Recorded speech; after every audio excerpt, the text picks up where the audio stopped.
हरे कृष्णा, राधे राधे। आज हम बैसाख की अक्षय तृतीया पर लेकर आए हैं कुछ खास। भारत एक प्रकाश, ऊर्जा, उत्साह, संस्कृति और संस्कारों से युक्त राष्ट्र है। यहाँ प्रतिदिन एक नूतन सूर्योदय के साथ एक नए पर्व का आरंभ होता है। बैसाख मास में शुक्ल पक्ष की तृतीया तिथि यानी 22 अप्रैल को हम अक्षय तृतीया पर्व मनाते हैं। पौराणिक ग्रंथों में उल्लेख मिलता है इस दिन किए गए शुभ कार्यों का अक्षय फल प्राप्त होता है। इसलिए इस तिथि को स्वयं सिद्ध मुहूर्त भी कहा गया है। सर्वत्र शुक्ल पुष्पाणि परस्तानि सदा अर्चने दान काले च सर्वत्र मंत्रमेत सुधार्यते। भविष्य पुराण के अनुसार इस तिथि की गणना युग आदि तिथियों में होती है। सतयुग और त्रेता युग का आरंभ इसी तिथि से हुआ था। भगवान विष्णु का नर नारायण हयग्रीव और परशुराम के रूप में अवतरण भी इसी तिथि को हुआ था।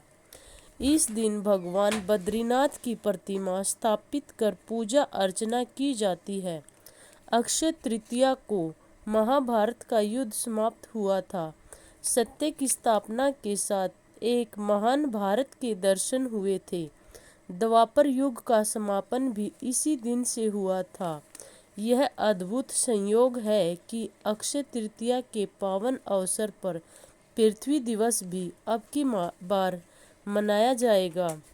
यह समय अपनी पृथ्वी माता से जुड़ने का है ताकि हम पर्यावरण की चुनौतियों तथा जलवायु परिवर्तन व प्रदूषण को कम करने के साथ ही जैव विविधता को जाने, समझे और जिए। हमें अपनी प्रकृति और पृथ्वी के साथ सद्भाव युक्त और मानव पूर्णता व्यवहार करना चाहिए। इसके लिए अपनी जीवन शैली और प्रकृति के बीच संतुलन स्थापित करना होगा। हमें पर्यावरण अनुकूलन जीवन पद्धति को बढ़ावा देना होगा। कुछ ऐसा किया जाए जिससे पृथ्वी का जीवन और पर्व की महत्व दोनों ही बने रहें, हमारी पृथ्वी भी बची रहे और हमारे जीवन पर भी ज़्यादा कुछ खास असर न पड़े। इसलिए हमें आज अक्षय तृतीया पर यह संकल्प लेना चाहिए कि हम अपनी प्रकृति को बनाए रखेंगे, संसाधनों का सीमित और संयमित उपयोग करेंगे ताकि वे अक्षय रहे, उनका कभी क्षय न हो, वे अनंत रहें। अक्षय तृतीया को किए गए कर्मों का कभी विनाश नहीं होता। इस दिन सोना खरीदना भी अत्यंत महत्वपूर्ण माना जाता है, लेकिन देखा जाए तो पृथ्वी ही हमारा सही रूप में सोना है। पृथ्वी के गर्भ से ही सोना उत्पन्न होता है। इसलिए पृथ्वी माता को बचाए रखना हमारा प्रथम महत्वपूर्ण कार्य है। पौधों का रोपण करें, प्रकृति के अनुकूल जीवन शैली अपनाएं ताकि हमारा प्रत्येक कर्म और उसका परिणाम अच्छा ही हो।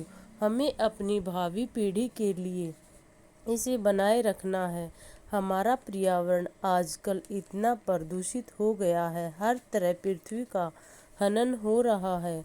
हमें इसलिए इसे रोकना होगा और अपनी भावी पीढ़ी के लिए इन सभी संसाधनों को सुरक्षित रखना होगा ताकि हमारी भावी पीढ़ी भी इनके साथ अपना जीवन यापन सुरक्षित रूप से कर सके।